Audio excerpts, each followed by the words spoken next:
தாரகனின் தலை கொய்யப்பட்டிருக்கிறது.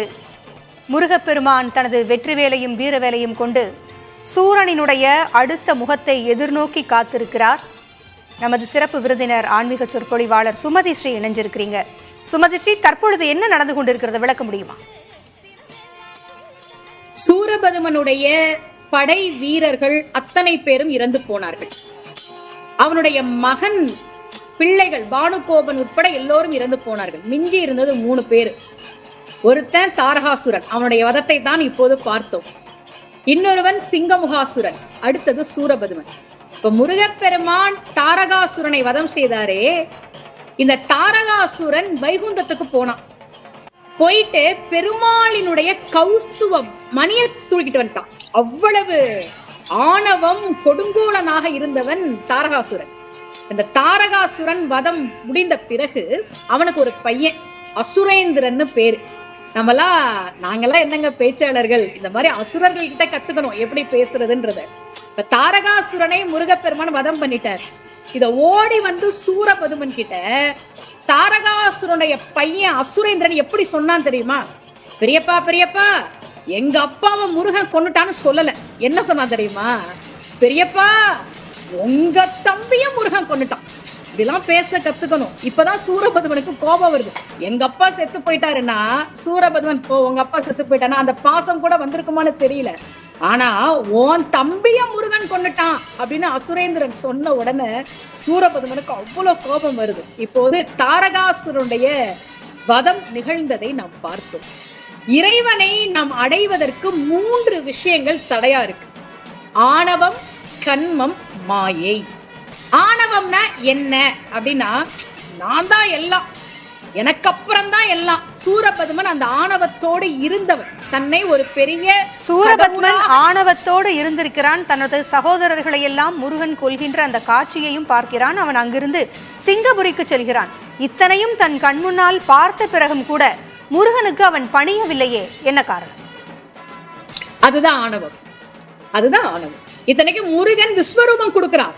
இந்த தாரகாசுரன் வதம் நிகழ்ந்த பிறகு, சிங்கமுகாசுரன் வதம் நிகழ்ந்த பிறகு சூரபதுமன் முருகன் முன்னாடி போய் நிற்கும் போது முருகன் விஸ்வரூபம் எடுத்து நிற்கிறான். கிடைக்குமா? முருகனுடைய விஸ்வரூபம் கிடைக்குமா?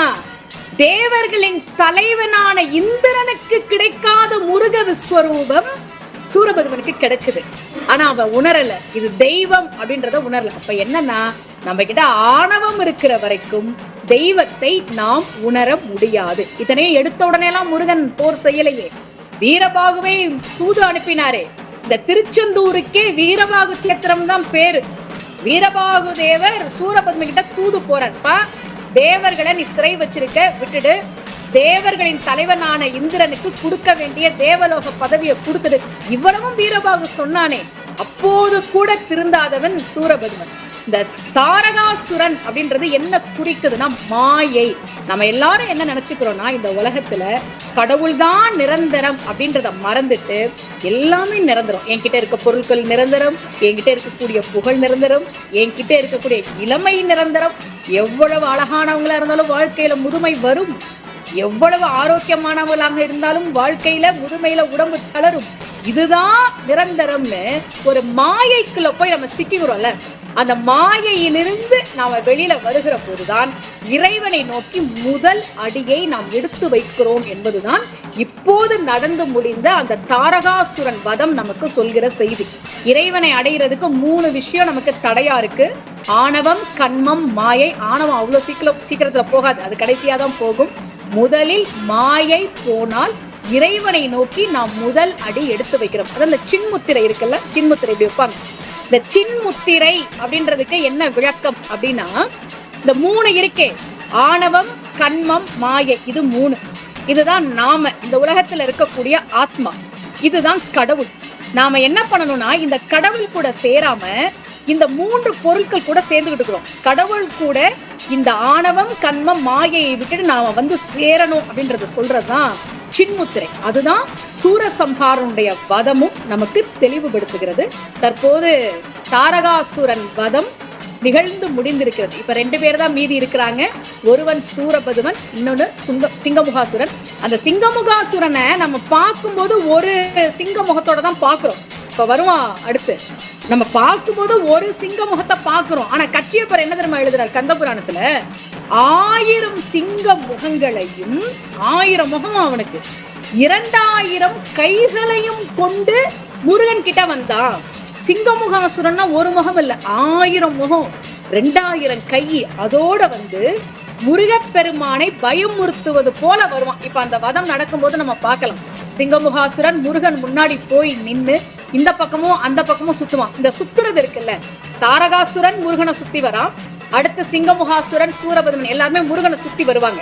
இது நீங்க கவனிச்சு பாத்தீங்கன்னா ஒரு ரவுண்டா அப்படி சுத்த மாட்டாங்க, போவாங்க திருப்பி வருவாங்க, போவாங்க திருப்பி வருவாங்க. இதுக்கு என்ன காரணம்னா, ஒருவேளை சூரபெருமனும் சிங்கமுகாசுரனும் தாரகாசுரனும் முருகன் அப்படி முழுசா சுத்துனா அது பிரதட்சணம் ஆயிடும், முருகனை வலம் வந்து வழிபட்ட மாதிரி ஆயிடும். அதனால இப்படி போவாங்க திரும்ப வருவாங்க. இதுக்கு பேர் என்னன்னா தலகால் புரியாம ஆடுறதுன்னு அர்த்தம். ரொம்ப ஆடாத அப்படின்னு சொல்லுவோம்ல, அப்படி முருகனை சுத்தி போறாங்க, ஆனா வலம் வரல. அப்படி முழுசா சுத்தினா பிரதட்சணம் பண்ண மாதிரி ஆயிடும் அப்படின்றதுக்காக பாதி சுற்று முக்கால் சுற்றோட திரும்பி வருவாங்க.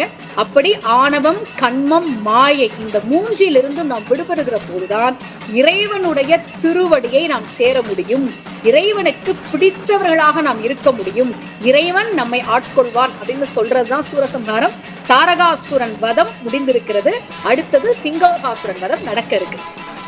கோல்டு தேவராஜ், இப்போ இந்த காட்சிகளை பார்க்கும் பொழுது பக்தர்கள் இவ்வளோ பேர் கூடியிருக்கிற பார்க்குறப்ப ஆன்மீகத்தினுடைய இறை தத்துவத்தை நம்ம உணர்ந்து கொள்ள முடிகிறது.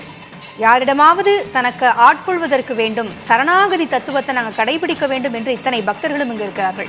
யார் என்ன வேண்டுமென்றாலும் சொல்லட்டும், கற்பனை என்று சொல்லட்டும், கற்சிலை என்று சொல்லட்டும், எப்படி சொன்னாலும் கந்தனே நான் உன்னைத்தான் அடிபணிவேன் என்று அங்கு இருக்கின்ற அந்த பக்தர்களுக்காக ஒரு பாடலை பாடலாம். அடுத்த பாடல் வந்து அமைச்சர் வாலி ஐயா வந்து ஸ்ரீரங்கத்துல இருந்து டிஎம்எஸ் ஐயாவுக்கு வந்து போஸ்ட் கார்டில் வந்து எழுதி அனுப்புனாராம் இந்த பாட்டை. டிஎம்எஸ் ஐயா இதை வந்து அவரோட பக்தி பாடல் அந்த வெளியீட்டில் வந்து இதை பயன்படுத்தி எழுதுனதா வாலி ஐயாவே சொல்லியிருக்காரு. கற்பனை என்றாலும் கற்சிலை என்றாலும், கற்பனை என்றாலும் கற்சிலை என்றாலும், கந்தனே உனை மறவேன். நீ கற்பனை என்றாலும் கற்சிலை என்றாலும், கந்தனே உனை மறவேன். அற்புதமாகிய அரும் பெரும் சுடரே, அற்புதமாகிய அரும் பெரும் சுடரே, அருமறை தேடிடும் கருணையங்கடலே, அருமறை தேடிடும் கருணையங்கடலே. கற்பனை என்றாலும் கற்சிலை என்றாலும், கந்தனே உனை மறவேன். நிற்பதும் நடப்பதும் நின் செயலாலே, நிற்பதும் நடப்பதும் நின் செயலாலே, நினைப்பதும் நிகழ்வதும் நின் செயலாலே. கற்பதெல்லாம் உந்தன் கனிமொழியாலே, கற்பதெல்லாம் உந்தன் கனிமொழியாலே, காண்பதெல்லாம் உந்தன் கண்விழியாலே, காண்பதெல்லாம் உந்தன் கண்விழியாலே. கற்பனை என்றாலும் கற்சிலை என்றாலும், கந்தனே உனை மறவேன். கந்தனே உனை மறவேன், கந்தனே உனை மறவேன், கந்தனே உனை மறவேன்.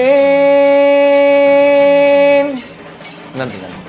கந்தனை மறவாத அந்த பக்தர்கள் எல்லாம் திருச்செந்தூரில் தற்பொழுது குழுமியிருக்கிறார்கள். திருச்செந்தூருக்கு செல்ல முடியாதவர்கள் சிறப்பு நேரலை வழியாக பார்த்து கொண்டிருக்கிறார்கள்.